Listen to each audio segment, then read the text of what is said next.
প্রণাম জানাই। এই বারাসাত পূজনীয় স্বামী শিবানন্দজি মহারাজের জন্মভূমি, মহাপুরুষ মহারাজকে প্রণাম জানাই। পূজনীয়া মাতাজিকে আমার সশ্রদ্ধ প্রণাম। আপনাদের সকলকে আমার আন্তরিক শ্রদ্ধা নমস্কার জানাচ্ছি। এখানে আসবার আগে যখন কথা হয়েছিল তখন মাতাজি বলেছিলেন ঠাকুরের কথা বলবেন, সেই জন্য আমি ভেবেছিলাম মায়ের কথা বলবো। মাতাজি আমাকে ঠাকুরের কথাও বলতে আদেশ করছেন। মায়ের কথা বলতে গেলে অবধারিতই একটু ঠাকুরের কথা আসবে। ভক্তদের কাছে মায়ের কথা বলবার একটা আলাদা তাৎপর্য থাকে। একটা তো যে প্রচণ্ড আশ্রয় এবং প্রশ্রয় পাওয়া যায়, সেটা একটা ব্যাপার। তাছাড়া আর একটা দিক আছে, ভক্তেরা যেমন সংসারে আছেন সেরকম মাও অতি বিচিত্র একটি সংসারে ছিলেন।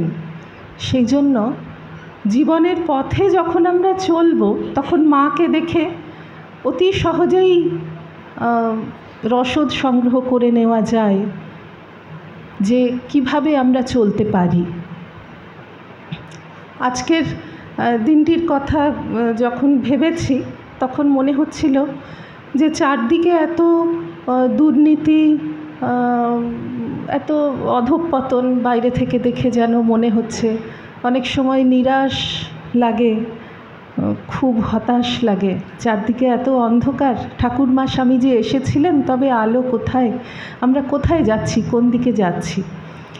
সেই থেকেই একটা ভাবনা দানা বাঁধছিল যে আদর্শ মানুষ কি করে হওয়া যায় ঠাকুরমা স্বামীজির জীবন দেখে। আজকে আমরা মায়ের দিকেই একটু বেশি করে মনোনিবেশ করছি। আসলে পূর্ণ বিকাশ হচ্ছে আধুনিকতার দাবি। সব দিক থেকে পারফেক্ট হবে সবাই।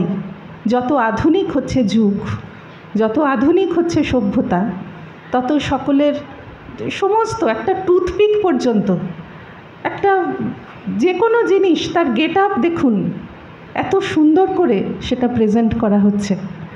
তাহলে মানুষ কত পারফেক্ট হতে পারবে, কত দিক থেকে কত সর্বাঙ্গ সুন্দর হতে পারে, সেটা একটা সভ্যতার সামনে বড় চ্যালেঞ্জ। এবং আমাদের কাছে আছেন, সামনে আছেন ঠাকুরমা স্বামীজি। ঠাকুরের জীবনকে স্বামীজি মানব সভ্যতার সামনে একটা লাইট হাউসের মতো স্থাপন করেছেন। সব দিক থেকে মানুষ পারফেক্ট হবে ঠাকুরকে দেখে। ঠাকুর সামনে আছেন। একটা ছোট্ট দৃষ্টান্ত দিচ্ছি। জ্ঞান, ভক্তি, বিবেক, বৈরাগ্য, এইগুলির পরাকাষ্ঠা ঠাকুর। স্বামীজি বেলুড় মঠের নিয়মাবলীতে বলে গেছেন যে জ্ঞান, ভক্তি, কর্ম, যোগ এই সবগুলোরই পরাকাষ্ঠা শ্রীরামকৃষ্ণদেবের জীবনে দেখা গিয়েছে। তাহলে তাঁকে দেখে বিশেষ করে যারা সমস্ত মানুষের জীবনে তো জ্ঞান, ভক্তি, কর্মযোগের সবচেয়ে যে সর্বোচ্চ শিখর সেটা হতে পারে, যেহেতু ভগবান মানব শরীরে এসে সেটা দেখিয়ে গেছেন। এবং সবচেয়ে বেশি করে সেটা আশা করা যায় যে মানুষটি শ্রীরামকৃষ্ণ ভাবের পরিমণ্ডলে এসে পড়েছে। এই ধরনের সমস্ত কথা আদর্শ স্বামীজির বাণী ও রচনায় ছড়িয়ে আছে যে মানুষের সামনে শ্রীরামকৃষ্ণদেব কী রেখে গেছেন। স্বামীজি তো নিজের কথা বলবেন না, স্বামীজি অনেক আগে চলে গেছেন, তাই তিনি মায়ের কথাও খুব বেশি বলে যেতে পারেননি। কিন্তু আমাদের সামনে ঠাকুরমা স্বামীজি তিনজনেই আছেন। তাদের তিনজনের জীবন দেখে আমরা পারফেক্ট হতে চেষ্টা করব। এই যে বলছিলাম আধুনিকতার দাবি হচ্ছে পূর্ণ বিকাশ, সেই পূর্ণ বিকাশের মধ্যে পড়ে মানুষ কতটা আদর্শ মানুষ হলো। রামকৃষ্ণ বিবেকানন্দ দর্শনে লৌকিক আর আধ্যাত্মিক এই ভাগটা খুব বেশি নেই। বাণী ও রচনার ভূমিকায় সিস্টার খুব স্পষ্ট করে সেই কথা বলে গেছেন, তার মধ্যে আমি আর যাচ্ছি না, যে সেকুলার আর সেক্রেড এই দুটো আলাদা করে আর থাকলো না স্বামীজি আসার পর। মজুরের ক্ষেত খামার মন্দির হয়ে গেল। তার মানে আমরা যে কাজই করছি, এই যে যুগ ধর্ম যেটা স্বামীজি নির্দেশ করে গেছেন, শিবজ্ঞানে জীব সেবা, আমরা যাই করছি আমরা দেখতে মনে হচ্ছে মানুষের জন্য করছি, কিন্তু আসলে আমরা ভগবানের জন্য করছি। মনে হচ্ছে আমরা স্কুল করছি, কলেজ করছি, পত্রিকা চালাচ্ছি, বাইরে থেকে দেখে মনে হচ্ছে আমরা মানুষের জন্য কাজ করছি। আসলে আমরা ভগবানের জন্য কাজ করছি। যে ভগবান মানুষ হয়ে আছেন সবসময় আমরা বুঝতে পারছি না, কিন্তু ভগবান ভেবে করতে চেষ্টা করছি। সেই জন্য ওই সেক্রেট সেকুলার বলে কিছু নেই, যে লৌকিক জীবনে কেমন, আধ্যাত্মিক জীবনে কেমন, কিন্তু বোঝার সুবিধের জন্য আমরা বলি যে আধ্যাত্মিক জীবনে আমরা যেভাবে আলো পাচ্ছি তাদের জীবন থেকে, ঠিক সেই রকমই লৌকিক জীবন পথে চলতে গিয়েও পাথেয় সংগ্রহ করে নিতে পারছি ঠাকুর মা স্বামীজির জীবন থেকে। আজকে আমরা ভাবব আদর্শ মানুষ কি করে হওয়া যায়। মায়ের জীবনের দিকে বেশি দৃষ্টিপাত করছি। একটি মানুষ তার দুটো দিক আছে, ব্যক্তিগত আর সমাজগত। ব্যক্তিগত মানে আমি মন থেকে কি ভাবছি, কি করছি, আমি মানুষটা কেমন, আমি কাউকে জানতে দিচ্ছি না আমি কতটা জপ করি, আমার একটা সংকল্প আছে। আপনি ভক্ত মানুষ, অনেকেই এমন করেন, আমি জানি যে রোজ আমি এত হাজার জপ করব, সেটা কেউ জানে না। তিনি খুব সৎ, কাউকে কষ্ট দেন না, এই সব সংকল্প আমাদের ভক্তেরা করে জীবনে চলেন, সেটা তার ব্যক্তি জীবন। আরেকটা জীবন আছে যেখানে তিনি সমষ্টির সঙ্গে সম্পর্কিত, সেটা তার পরিবারের সঙ্গেও বটে এবং পরিবার ছাড়া অন্য সকলের সঙ্গে। এই যেমন আপনারা আশ্রমে আসছেন, বহু মানুষের সঙ্গে আপনার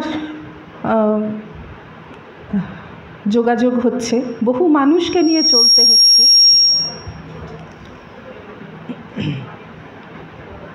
একটা জিনিস আমাদের বুঝতে হবে, মানুষ যদি ভালো হয় তাহলে ব্যক্তি জীবন আর সমাজ জীবন এই দুটোতেই সেই মানুষটি ভালো হবে। ব্যক্তি জীবনটা সবসময় দেখা যাচ্ছে না, কিন্তু সে যদি সৎ হয়, কারুর নিন্দে করব না, যদি কারুর মধ্যে দোষ দেখি তাকে সংশোধনের চেষ্টা করব, এই সমস্ত যতদূর সম্ভব সেবা করব, এই যে চিন্তাগুলি, এইগুলি যদি ব্যক্তি মানুষের মধ্যে থাকে তাহলে সামাজিক মানুষটিও ভালো হতে বাধ্য, সৎ হতে বাধ্য। আদর্শ মানুষ বললে প্রথমেই আমাদের মায়ের জীবন থেকে অনেক সিদ্ধান্ত আনা যায়, সে কথায় আমরা পরে আসছি। প্রথমেই যে কথাটি বিশেষ করে মনে আসে সেটা হলো অন্যের জন্য আমি চিন্তা করতে পারছি কি না। কেননা মানুষের বাইরের দিকটি আমরা দেখতে পাই, আমার যেটা চোখে পড়ছে, অন্য সব মানুষের যেটা চোখে পড়ছে সেটা হচ্ছে বাইরে থেকে সে কেমন। এবং স্বামীজি বলে গেছেন যে এই হচ্ছে টেস্ট, শ্রী রামকৃষ্ণের সন্তান কি না কোনো মানুষ, সেটা কি করে বোঝা যাবে?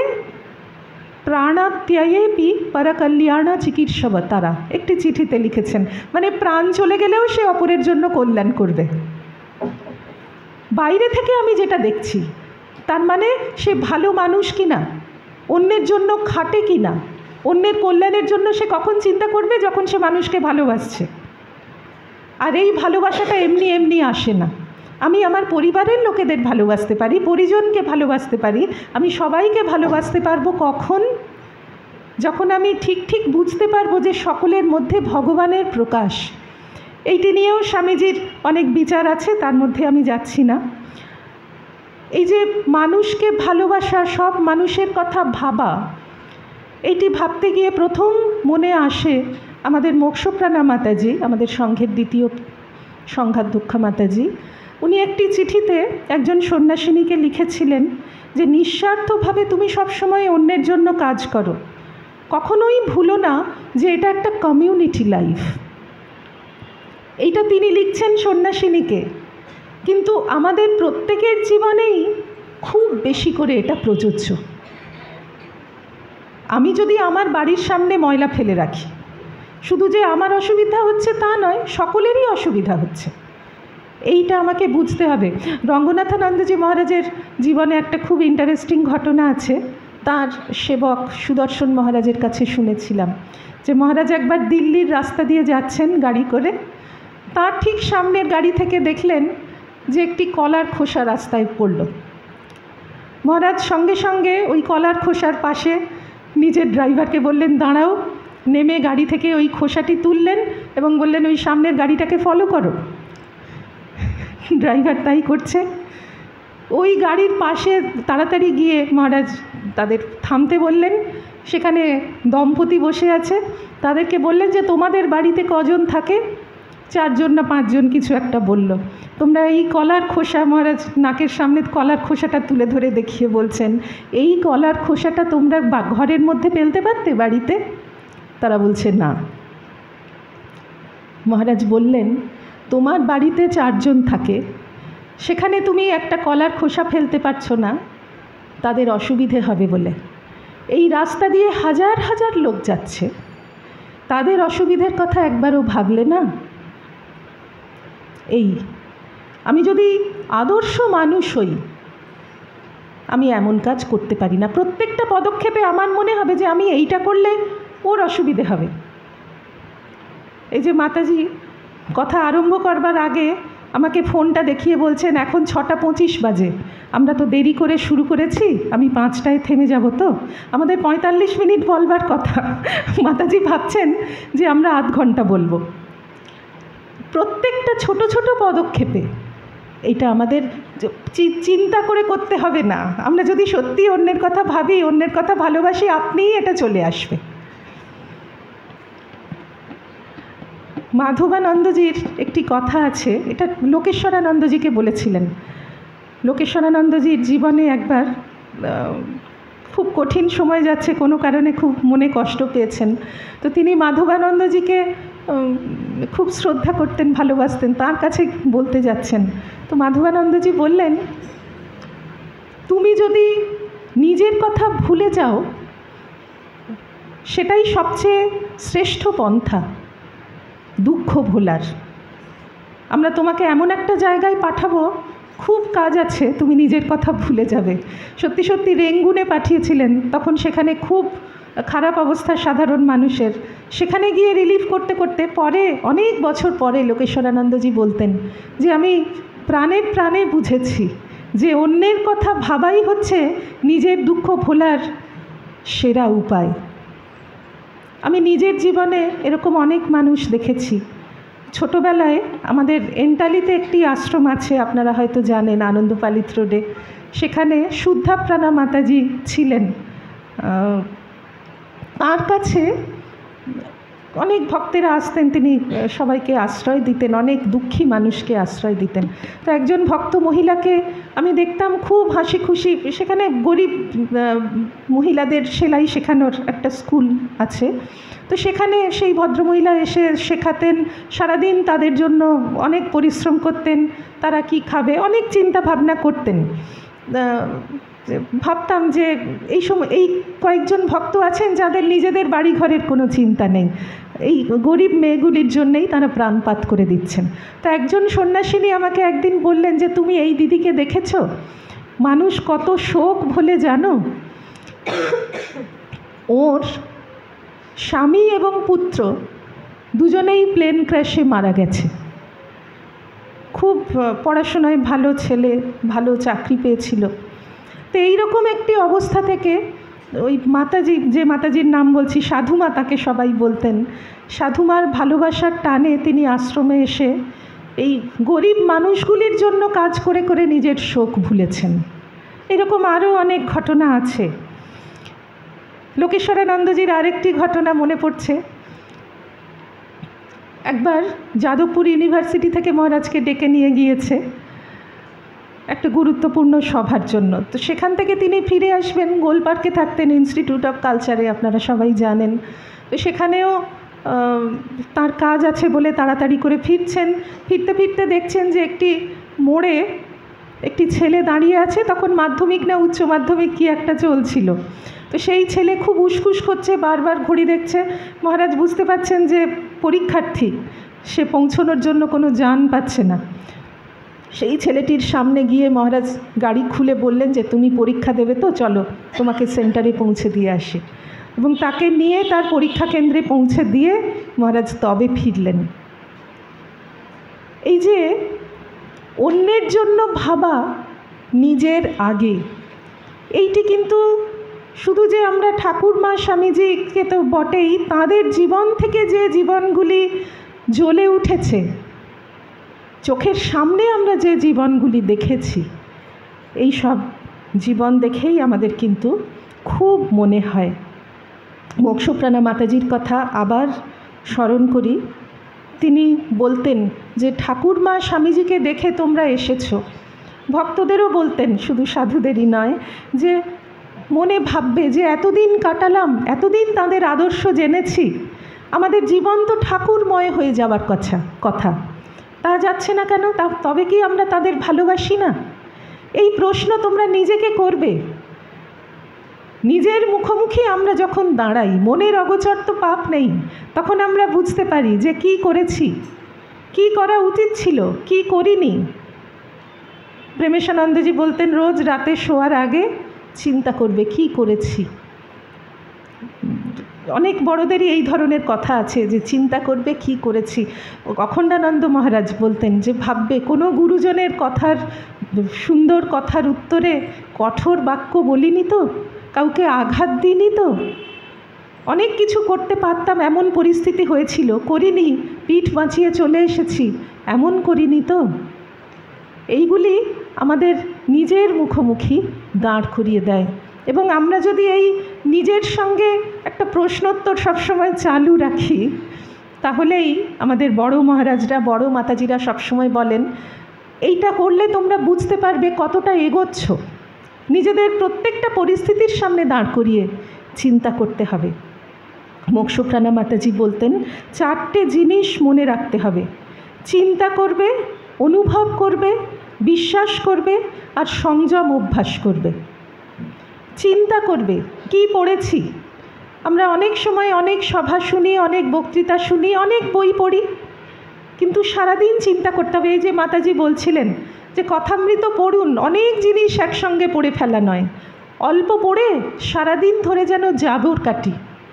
কি পড়েছি, যেটুকু পড়েছি মনে আছে, সেটা জীবনে ফলাতে চেষ্টা করছি তো। এইটি হচ্ছে চিন্তা করা। চিন্তা করার আরও একটি তাৎপর্য হয় মাথা খাটিয়ে বের করা যে আমি কোন পথে এগোবো। আমরা অনেক সময় অনেক পরিস্থিতিতে পড়ি জীবনে, তখন চিন্তা করতে হবে। স্বামীজি যে বলেছেন হেড, হার্ট আর হ্যান্ড, এই 3H জীবনে চাই। তার মধ্যে চিন্তা করবেটা হেড, অনুভব করবে হার্ট। কি পড়লাম সেটা যেন উপলব্ধি করতে চেষ্টা করি, কি শুনলাম সেটা যেন হৃদয় দিয়ে অনুভব করি। দুঃখীর ব্যথা, যাদের মধ্যে ভগবান আছেন আমরা বুঝতে পারছি না, আমাদের উপলব্ধি হয়নি বলে, আসলে তারা ভগবান। শুধু দুঃখী মানুষ কেন, আমাদের চারপাশে যে কোনো মানুষ আছেন, যে কোনোভাবে আমরা যেন তাদের সাহায্য করতে পারি। আর কিছু না হলেও দুটো মিষ্টি কথা বলতে পারি, সেটাও অনেক সেবা। বিশ্বাস করবে, যত বিশ্বাস করব, যত চিন্তা করব, তারা যা বলে গেছেন, আমাদের সংস্কার কত দৃঢ় হবে। ভূতেশানন্দজিকে কেউ জিজ্ঞাসা করছে, কি করে বিশ্বাস হয়, কি করে ভালোবাসা হয়? মহারাজ বলছেন, বিশ্বাস করতে করতে বিশ্বাস বাড়ে। একটি জিনিস আমি যত চিন্তা করব, বিশ্বাস করতে থাকব, আমার মনের মধ্যে সেই ভাবটি তত গেঁথে যাবে। আমি একটি পা ফেলবার আগে সেই বিশ্বাসটা আমাকে আলো দেখাবে। আর চতুর্থ কথা কি মাতাজির? সংযম অভ্যাস করবে। আমরা যা পড়ি শুনি সবই সংযমের কথা। আমাদের সংযম কি? আমরা নিজেদের সংস্কার অনুযায়ী একটা কিছু করতে মন চায়, রাস্তা দিয়ে যাচ্ছি, পাশে খুব সুন্দর চপ ভাজা হচ্ছে, দেখলেই মনে হয় নিয়ে দুটো খাই। সংযম আমাকে বলে দেবে যে ওই তেল কিন্তু যুগ যুগান্ত সঞ্চিত, ওই কড়ার মধ্যে কোনো দিন বদলানো হয় না, কড়াটা কোনো দিন মাজা হয় না, সেই জন্য টেস্টটাও সেরকম হয়। কিন্তু আমার সংযম আমাকে শিখিয়ে দেবে যে না, ওটা একেবারে বিষ, পয়সা দিয়ে কিনে হাতে তুলে খেও না, সব ব্যাপারে সংযম চাই। লোকেশ্বরানন্দজির কথা আবার মনে পড়ছে। মহারাজ প্রত্যেক সপ্তাহে কথামৃতের ক্লাস করতেন আর উপনিষদের ক্লাস করতেন গোলপার্কে। তো ওই উপনিষদের ক্লাসের পর অফিসে এসে বসতেন, যাদের সেই সংক্রান্ত কোনো প্রশ্ন থাকতো তারা এসে মহারাজের কাছে প্রশ্ন করতেন, তারপর মহারাজ ঘরে চলে যেতেন, জব করতেন। একজন মহিলা ছিলেন, মাথাটা একটু খারাপ হয়েছে, তো তিনি একদিন ওই উপনিষদ ক্লাসের পর অন্য যারা সব গুরুত্বপূর্ণ প্রশ্ন করছেন মহারাজকে, সেই মহিলা এসে মহারাজকে সাষ্টাঙ্গ প্রণাম করেছেন এবং অনেকক্ষণ ওইভাবেই পড়ে আছেন, উঠছেন না। মহারাজ প্রথমে খেয়াল করেননি, কথা বলছেন, তারপর হঠাৎ দেখলেন যে এই মহিলা এতক্ষণ পড়ে রয়েছে।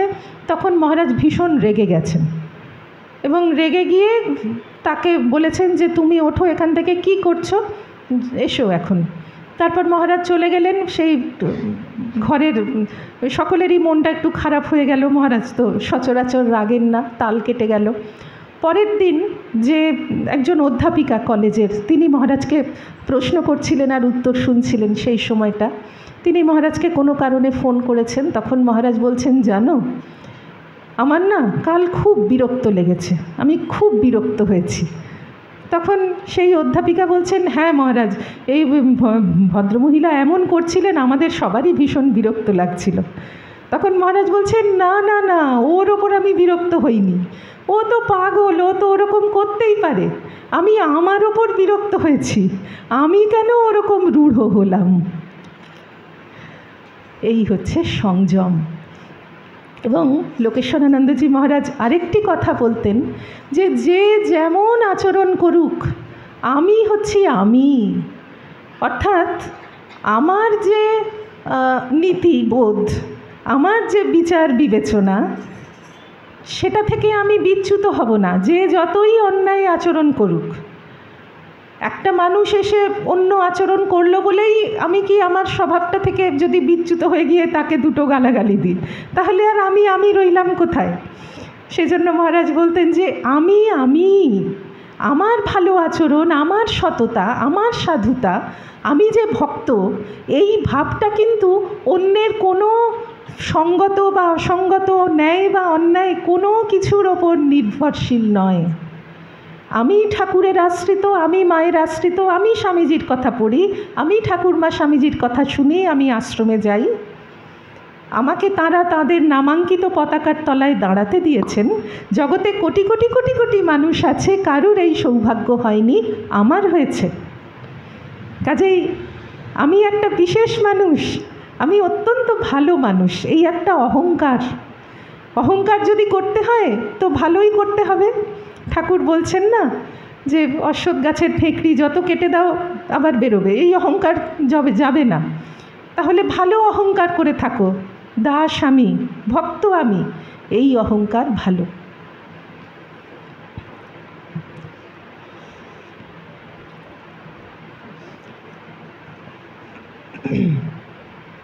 মায়ের জীবন থেকে এবার কয়েকটি কথা আমরা ভাবি যে আদর্শ মানুষ হতে গেলে মাকে দেখে আমরা কেমন করে চলতে পারি। মায়ের একটি ডঙ্কা মারা কথা, যাকে যেমন তাকে তেমন। যে যেভাবে তুষ্ট, মায়ের জীবনে আমরা দেখছি মা তাকে সেভাবেই সেবা করেছেন। যার যেটি দরকার, ঠিক যেমন এই যে যুগধর্ম বললাম, শিবজ্ঞানে জীবসেবা, এই জীবসেবাটা কীরকম হবে? স্বামীজি বলে গেছেন 4 রকম দান।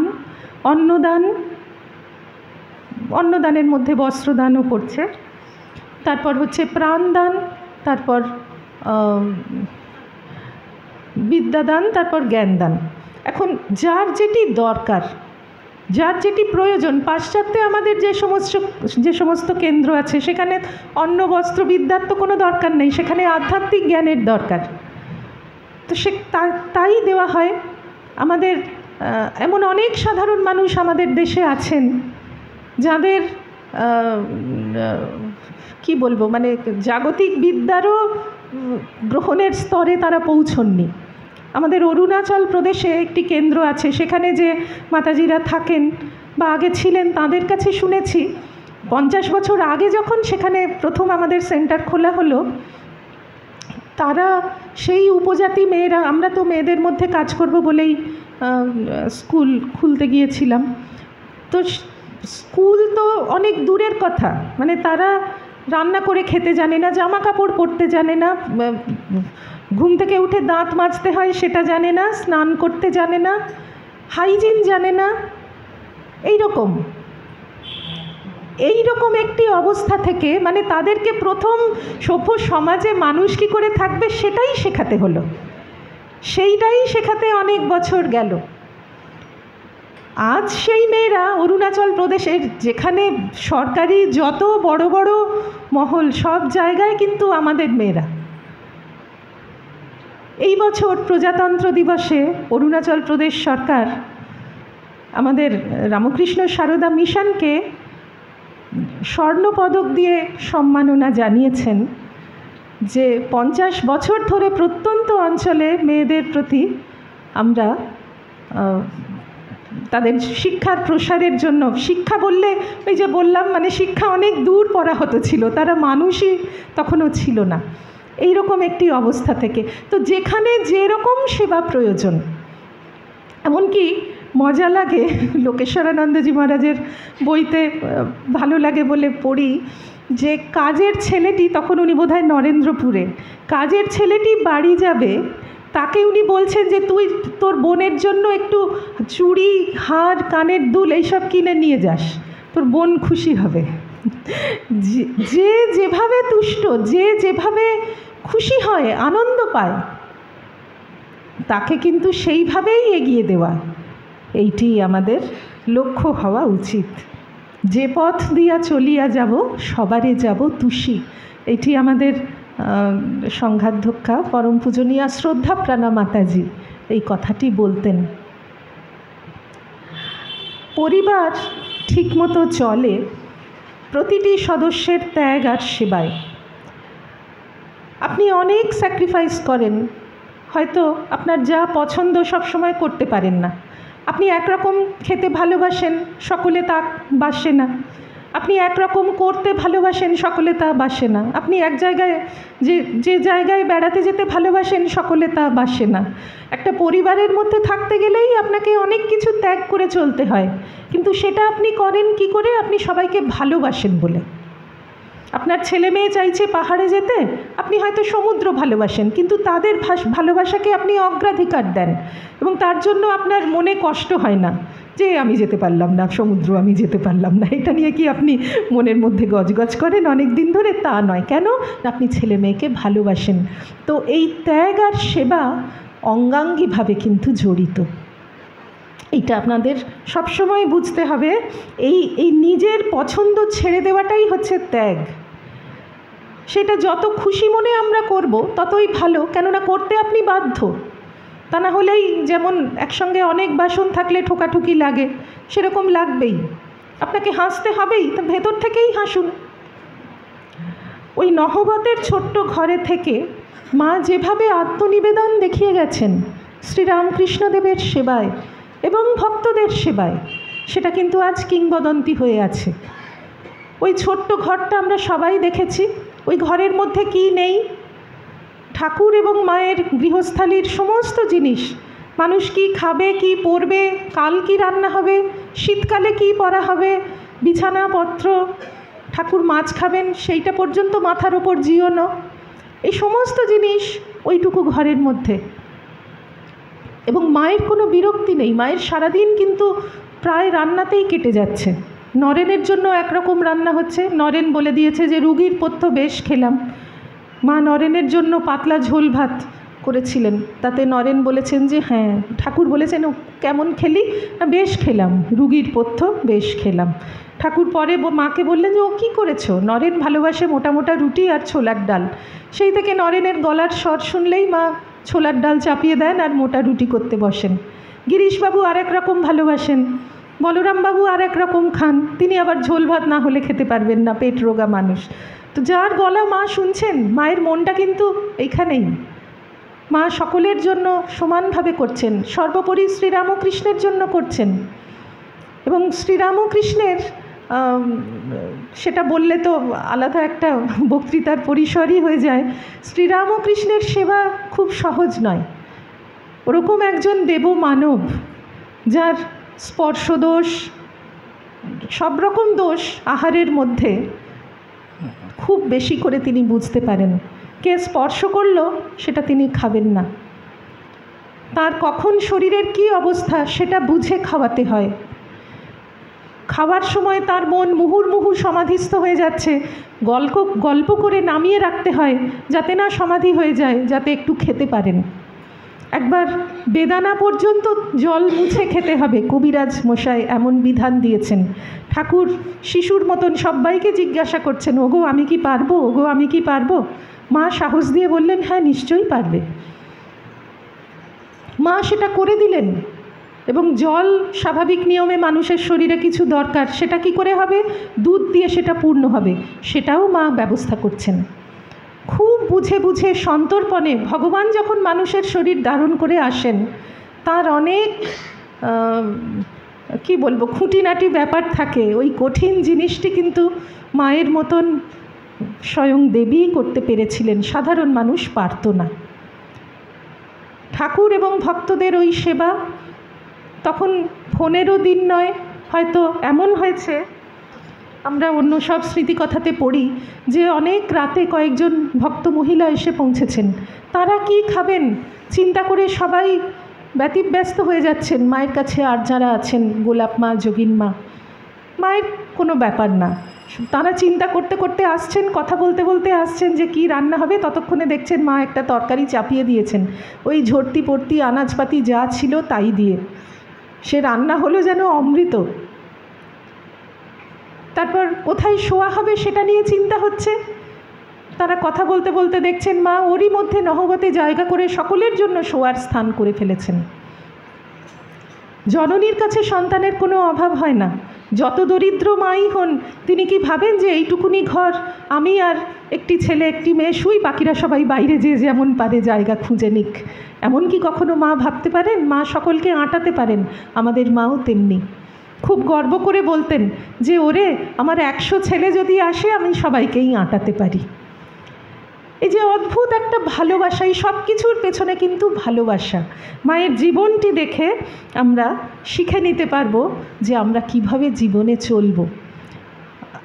এই ভালোবাসা বলতে একটা কথা মনে পড়ে যাচ্ছে। এই মাতাজি যেখান থেকে এসেছেন, বিদ্যাভবন কলেজ আমাদের, আমি প্রথম যখন জয়েন করি ওখানেই কয়েক বছর ছিলাম।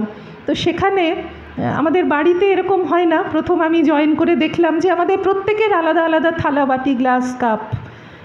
বাড়িতে কি ছিল, যে যখন খাবে একটা নিয়ে খেলেই হলো।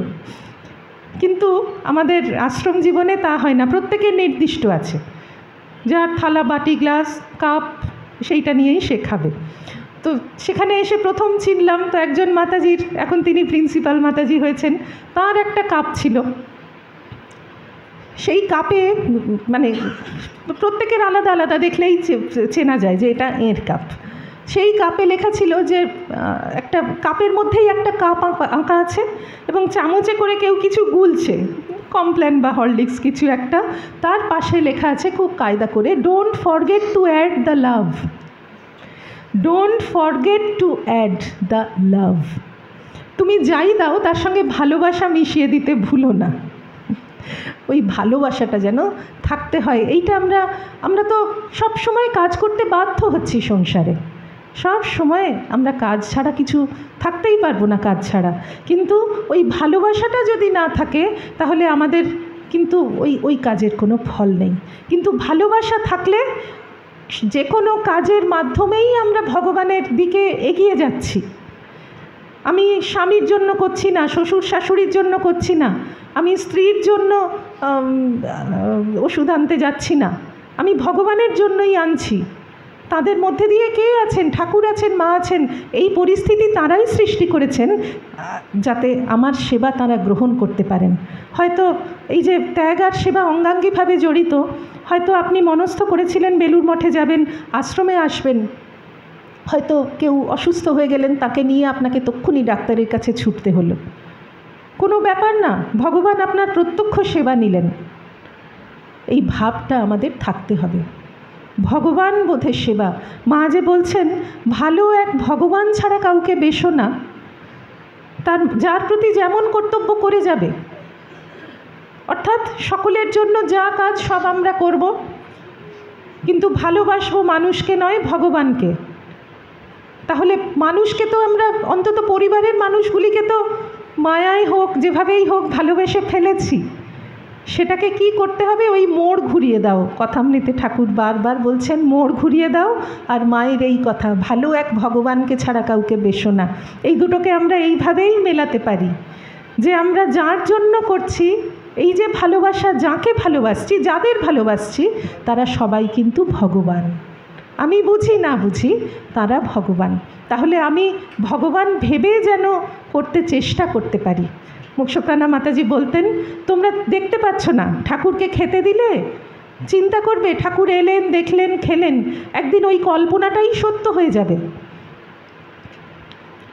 সেই রকম আমি রান্না করছি, খেতে দিচ্ছি, সেবা করছি, মাথা যন্ত্রণা হলে মাথা টিপে দিচ্ছি, পা ব্যথা হলে পা টিপে দিচ্ছি, শ্বশুর শাশুড়ির নয়, স্বামীর নয়, আমার সন্তানের নয়, আসলে আমি ঠাকুরকেই করছি, মাকেই করছি।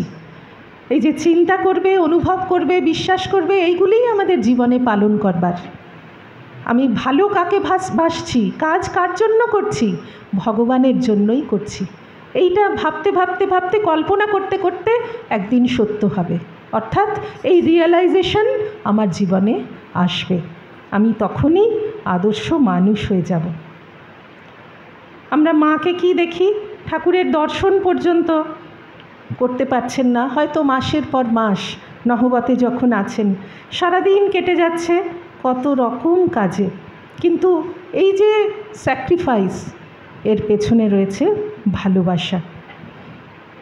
যদি আমরা হিসেব করতে থাকি যে একে অন্যের কাছে কতটা পেলাম, আমি ওর জন্য সব সময় করছি, ও কিন্তু আমার জন্য কিছুই করছে না, এইটা যদি, এই হিসেব নিকেশ যদি আমার মনে হয়, সংসারে তো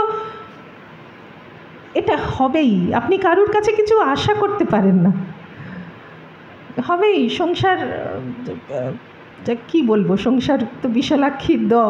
ঠাকুর বলতেন, রাজা মহারাজের কাছে সেই স্মৃতিকথাগুলো মনে পড়ে। তারা সুন্দরী দাসীর একটা খুব সুন্দর স্মৃতিকথা আছে। ও তখনকার দিনের অভিনেত্রী, বিখ্যাত বিনোদিনী আর তারা সুন্দরী, দুজনে গেছেন, ঘুরতে গেছেন, শরীর সারাতে গেছেন ভুবনেশ্বরে। ভুবনেশ্বর মঠে তখন রাজা মহারাজ আছেন শুনে মহারাজকে দর্শন করতে গেলেন।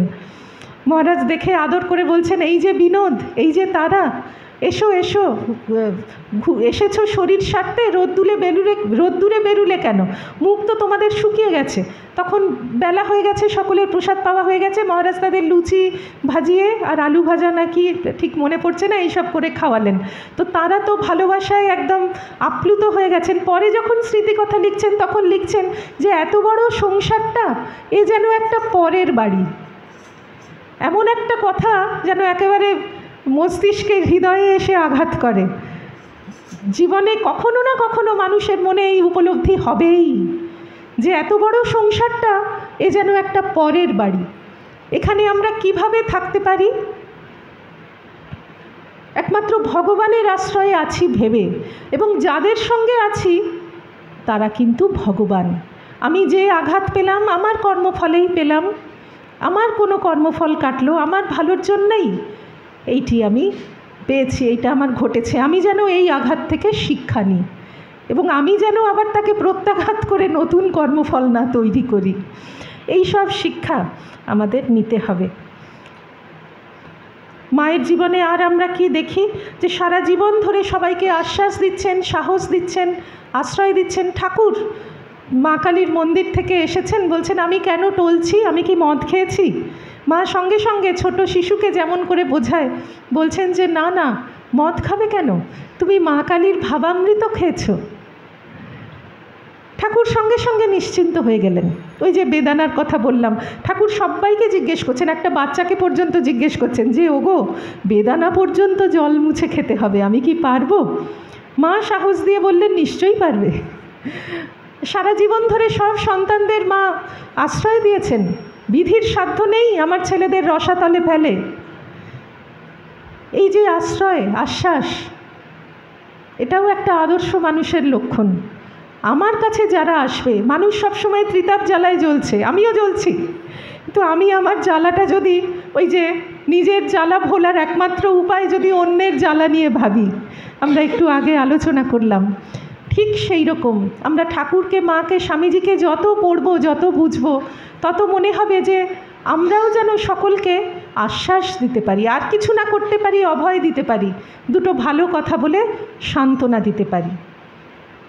আরেকটি শিক্ষা, মা নিজে সবসময় অন্তরালে আছেন, সব কাজ করছেন। এই যে খাজাঞ্চি বলছে যে তিনি আছেন শুনেছি, কিন্তু কখনো দেখিনি দক্ষিণেশ্বরে।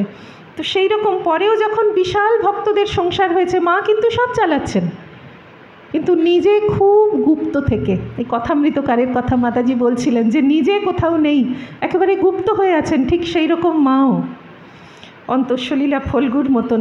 নির্লেপানন্দজির একটা স্মৃতিকথা আছে, খুব মজা করে লিখছেন যে উদ্বোধন বাড়িতে যখন মা আছেন, গোলাপ মা যোগীনমার কাছে একেবারে সন্ত্রস্ত নববধূটির মতন আছেন। তারা কি করে তাই হবে, আসলে কিন্তু মা নিজেই সব করছেন, সেটা বুঝতে দেন না।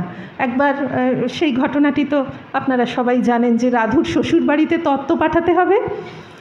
এদিকে রাধুদির মা আমাদের পাগলি মামি আর একজন ভাইঝি নলিনীদি, এরা সাপে নেউলে। কাজেই রাধুর শ্বশুর বাড়িতে যদি একটু লিস্ট বেশি হয়ে যায় তাহলেই কিন্তু নলিনী দিদি ভীষণ রেগে যাবেন, বাড়ি মাথায় করবেন চিৎকার করে, সেটা মা জানেন। সেই জন্য মা নলিনী দিদিকেই মুরব্বি ঠিক করলেন, বললেন দেখ তো কী কী দেওয়া যায়। তখন নলিনী দিদি কিন্তু মা যা যা তালিকা করেছেন তার থেকে আরও কতগুলো জিনিস যোগ করে দিলেন। বললেন মা, পিসিমা, তোমার তো একটা মর্যাদা আছে, রাধুর শ্বশুরবাড়ি যেমনই হোক, আর রাধু তো একটা পাগল, তোর তো কোনো জ্ঞানগম্যি কিছুই নেই, তোমার তো একটা মর্যাদা আছে, তুমি অত ছোট নজর দেখাতে যাবে কেন, বলে অনেক জিনিস ওই লিস্টে অ্যাড করে দিলেন। তখন মা মনে মনে হাসছেন। পরে বলছেন যে একটু বনিয়ে বানিয়ে চলতে হয়, সবাইকে একটু আলগা দিয়ে, সবাইকে মান দিয়ে, একটু পরামর্শ নিয়ে নিজে নিচু হয়ে চলতে হয়। এইটি আমাদের একটি বড় শিক্ষা। এইরকম বহু কথা রয়েছে। আজকে অনেকটা সময় আমরা কথা বলে ফেলেছি। আর যে কথাটি বললেই নয়, সেটা হচ্ছে সহ্যের সমান গুণ নেই আর সন্তোষের সমান ধন নেই।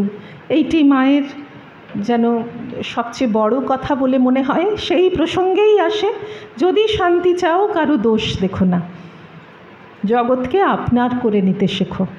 আমাদের যা কিছু, এই যে অপচয় করো না, যেটা মা বলছেন যে যা মানুষে খায় সেটা গরুকে দিতে নেই, যা গরু খায় সেটা কুকুরকে দিতে নেই, গরু কুকুর কেউ না খেলে পুকুরে ফেললে মাছে খায়, তবু নষ্ট করতে নেই। এই সব কিছুর পেছনে কিন্তু একটা ভালোবাসা, একটা জিনিস তৈরি হয়েছে, একটা শ্রদ্ধা।